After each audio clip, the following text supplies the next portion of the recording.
کی مناسبت سے ہم اور آپ یہاں اکٹھا ہوئے ہیں، اس سلسلے میں چند سرسری باتیں آپ سے عرض کروں گا اور پھر آپ کو سوال کا موقع دیا جائے گا جن کے جوابات کتاب و سنت کی روشنی میں پیش کرنے کی کوشش کی جائے گی۔ دنیائے انسانیت کی تاریخ میں سب سے پہلی قربانی دنیا میں پائی گئی ہے، وہ قربانی آدم کے دو بیٹوں کی ہے، جسے اللہ رب العالمین نے قرآن کریم میں محفوظ رکھا ہے۔ یہ قربانی اس قدر اہم تھی کہ اس کی اہمیت کے پیش نظر اللہ رب العالمین نے اسے رہتی دنیا تک کے انسانوں کے لیے محفوظ کر دیا ہے اور کہا ہے وَاتْلُ عَلَيْهِمْ نَبَأَ بَنِي آدَمَ بِالْحَقِّ إِذْ قَرَّبَا قُرْبَانًا فَتُقُبِّلَ مِنْ أَحَدِهِمَا وَلَمْ يُتَقَبَّلْ مِنَ الْآخَرِ قَالَ لَأَقْتُلَنَّكَ قَالَ إِنَّمَا يَتَقَبَّلُ اللَّهُ مِنَ الْمُتَّقِينَ لئن بسطت يدك إلي لتقتلني ما أنا بباسط يدي إليك لأقتلك إني أخاف الله رب العالمين۔ آدم کے دو بیٹوں کی بات، ان کا واقعہ آپ لوگوں کو سنا دیجیے۔ جب ان دونوں نے قربانی پیش کیا تو ایک کی قربانی قبول کی گئی اور دوسرے کی قربانی قبول نہیں کی گئی۔ تو اس نے جل کر کہا کہ میں تجھے قتل کروں گا، دوسرے نے کہا کہ قربانی تو اللہ رب العالمین ان لوگوں کی قبول کرتا ہے جو متقی ہیں، اور اگر تم قتل کرنے کے لیے اپنا ہاتھ میری طرف بڑھاؤ گے تو میں تمہیں قتل کرنے کے لیے اپنا ہاتھ تمہاری طرف نہیں بڑھاؤں گا۔ میں چاہتا ہوں کہ میرا اور اپنا گناہ دونوں تو ہی سمیٹے، اور پھر اس کے بعد اس کے نفس نے اس کو آمادہ کیا اور اس نے اسے قتل کر دیا۔ ان دو بیٹوں نے آدم علیہ السلام کے قربانی پیش کیا تو ایک کی قربانی مقبول ہوئی اور دوسرے کی مقبول نہیں ہوئی۔ اس کا مطلب یہ ہے کہ قربانی بہت سے لوگ پیش کرتے ہیں، مگر کچھ لوگوں کی قربانی اللہ رب العالمین قبول کرتا ہے اور کچھ لوگوں کی قربانی اللہ رب العالمین قبول نہیں کرتا۔ اس کا مطلب یہ بھی ہے کہ ہم کو اس مناسبت سے جب اللہ اور اس کے رسول نے قربانی کرنے کا حکم دیا ہے، یہ بات ذہن میں رکھنی چاہیے کہ ہماری قربانی کس طرح سے اللہ رب العالمین کی بارگاہ میں مقبول ہو سکے اور کس طرح ہماری قربانی اللہ رب العالمین کے یہاں در قبولیت میں داخل ہو سکے۔ اب اگر اس پہ غور کیا جائے تو اللہ رب العالمین نے دوسری جگہ ارشاد فرمایا ہے لَن يَنَالَ اللَّهَ لُحُومُهَا وَلَا دِمَاؤُهَا وَلَكِنْ يَنَالُهُ التَّقْوَىٰ مِنكُمْ۔ اللہ رب العالمین کو قربانی کا خون اور اس کا گوشت نہیں پہنچتا، لیکن تمہارے دل کا تقویٰ اللہ رب العالمین کو ضرور پہنچتا ہے۔ اس لیے پہلی بات تو یہ ہے کہ قربانی کرنے کے لیے قربانی کرنے کا جو طریقہ اللہ اور اس کے رسول نے بتایا ہے اس کے مطابق قربانی کرنے کی کوشش کی جائے۔ اس لیے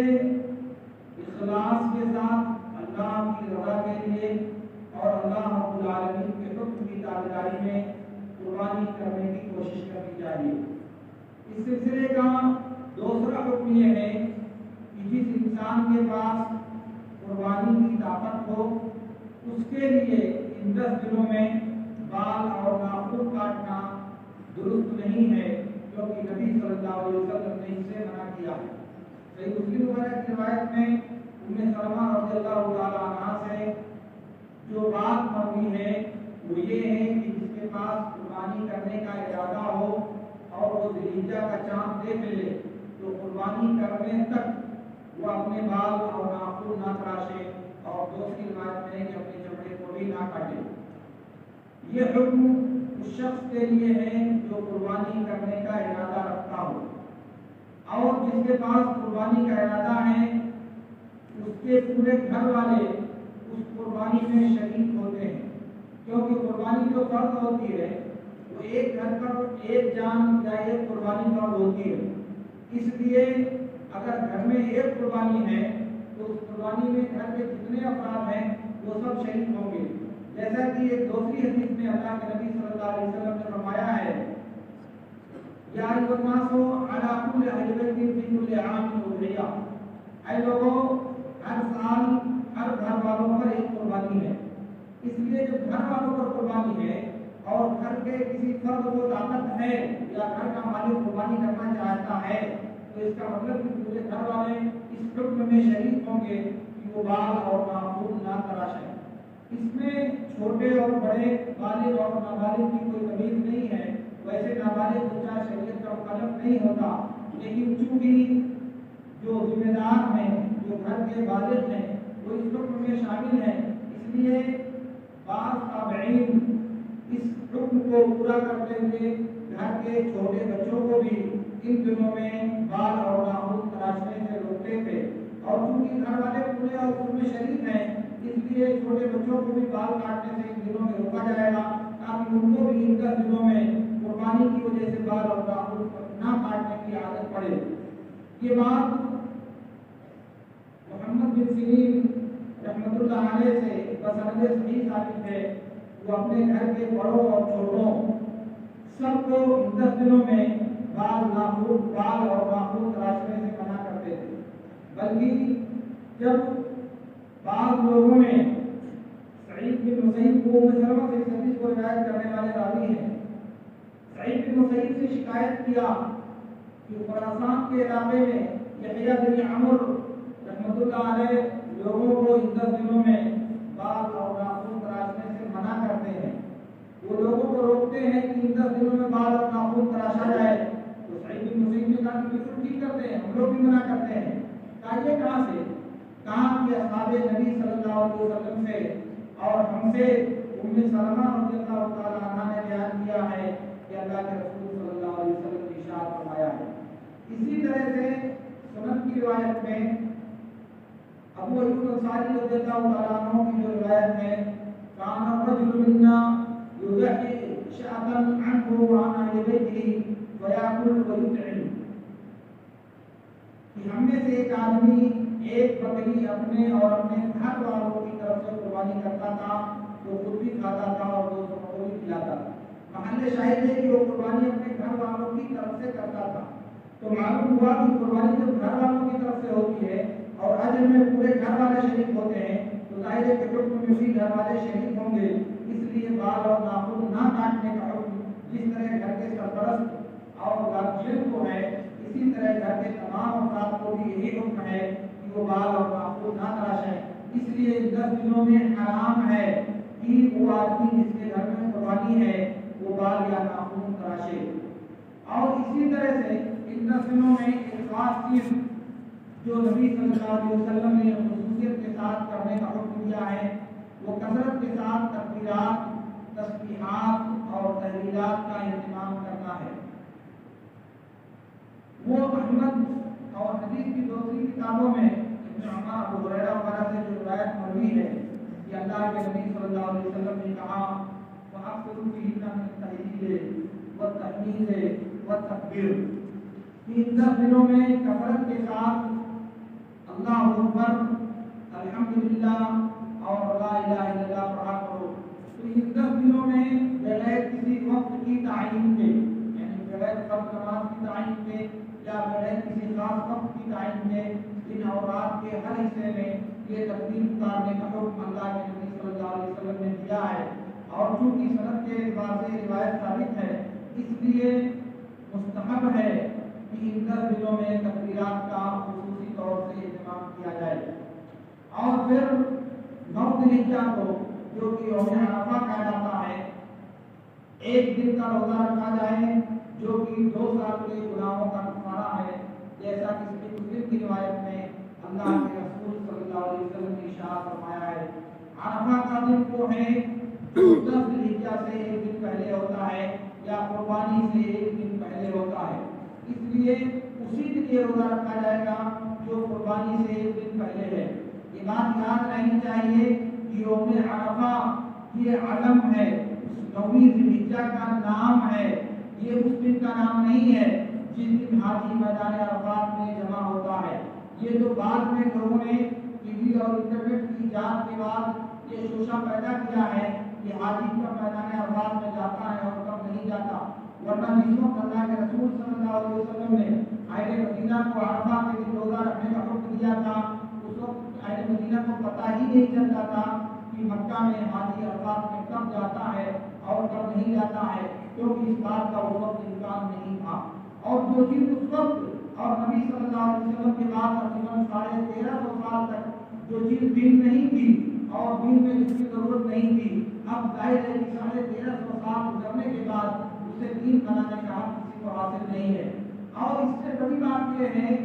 کہ جب اللہ کے نبی صلی اللہ علیہ وسلم نے مدینے میں لوگوں کو عرفہ کا روزہ رکھنے کا حکم دیا تھا، اس وقت میدان عرفہ میں مسلمان حاضر نہیں ہوتے تھے، کیونکہ حج راجح قول کے مطابق سن 9 ہجری میں فرض کیا گیا ہے اور عرفہ کا روزہ سن 2 ہجری میں رکھنے کا اللہ کے رسول صلی اللہ علیہ وسلم نے حکم دیا ہے۔ ظاہر ہے کہ یہ 6 یا 7 سال کا گیپ ہے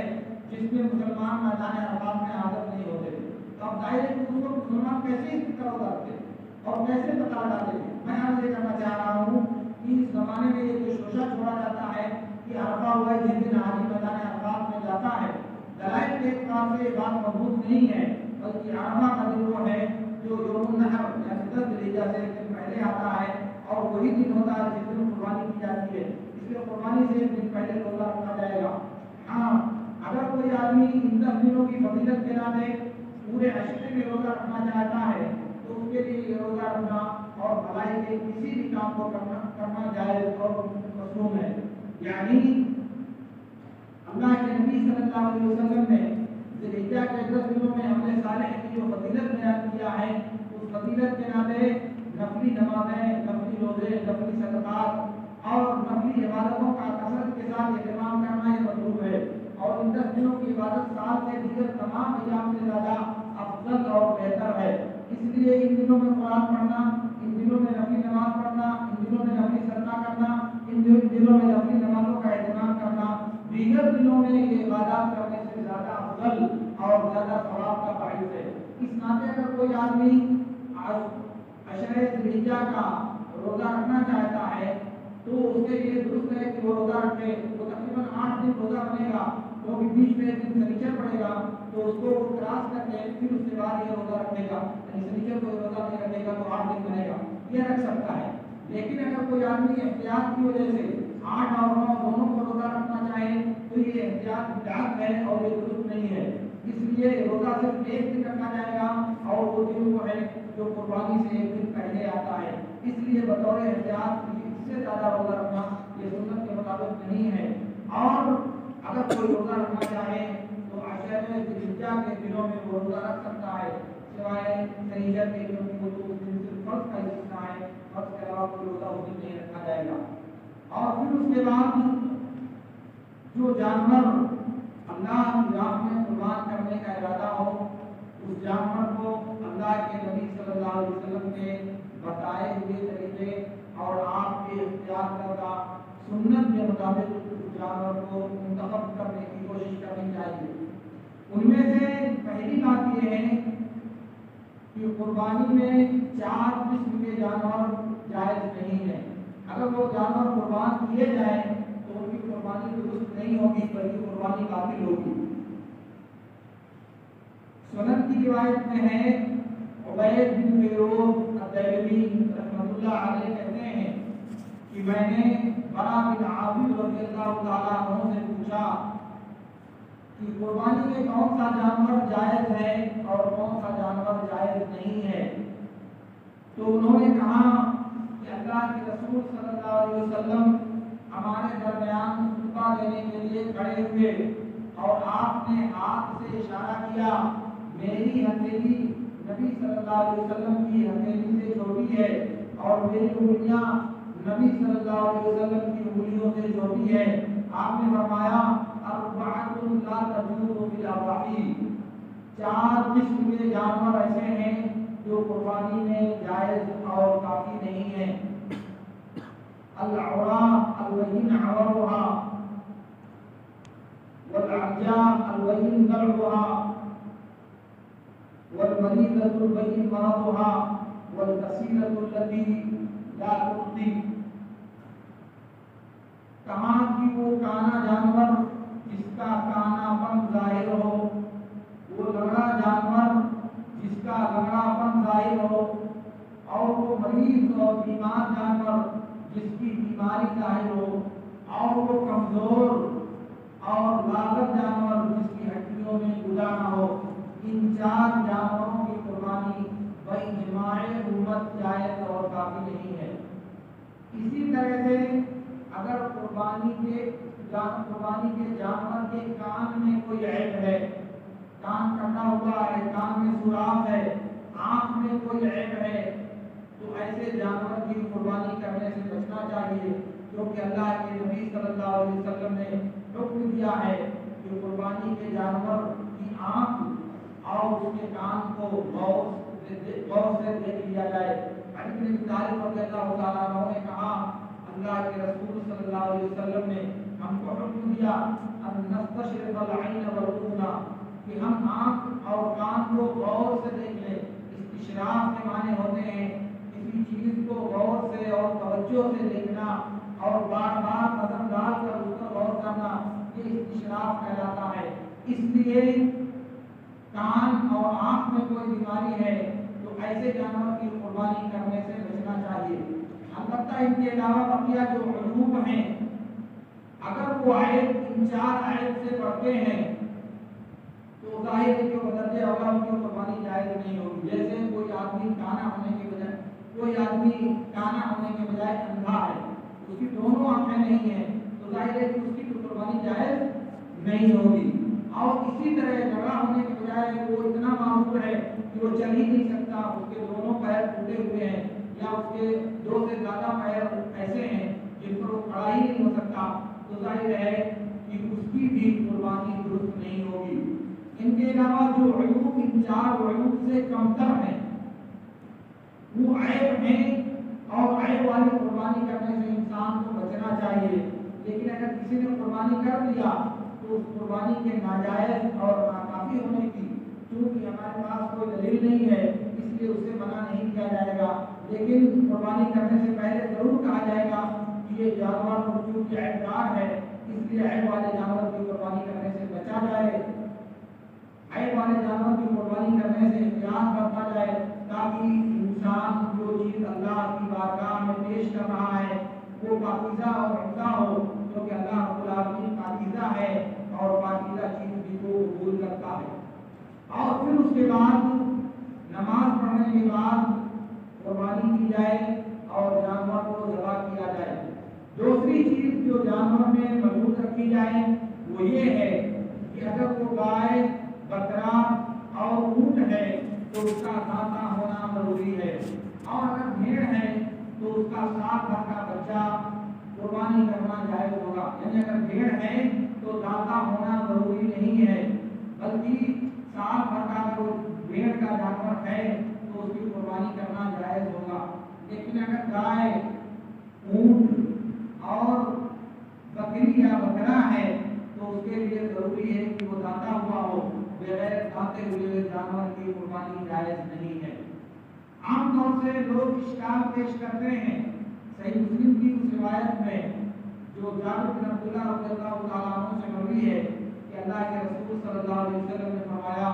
لا تذبحوا الا مسنۃ فإن تعثر عليكم فجزعة من الضأن. کہا کہ صرف مسنہ کی قربانی کرو اور اگر دشوار ہو جائے تو بھیڑ کا جزع ذبح کرو. اس حدیث کا ظاہر باجماع امت منسوخ ہے، کیونکہ بھیڑ کی قربانی اس وقت بھی جائز ہے جب جانور کا عدل بکرے وغیرہ کا داتا ہوا جانور موجود ہو. اس لیے کہ دوسری روایت میں اللہ کے نبی صلی اللہ علیہ وسلم نے فرمایا ان الجزع القربان یوفی مما یوفی من الدليل. مسنہ کے بارے میں کچھ لوگ کلام کرنے کی کوشش کرتے ہیں کہ وہ 1 سال کا بچہ ہو، 2 سال کا بچہ ہو، 3 سال کا بچہ ہو، یعنی گائے، اونٹ اور بکرے کے اعتبار سے. لیکن لغت میں اور شریعت کے استعمال میں جب لفظ سنی کو دیکھا جائے تو اس سلسلے میں یہ بات بالکل واضح ہے کہ سنی یہ ساتھ سے نہیں، یہ دانت سے ہے، اور سنی زبان کے اس جانور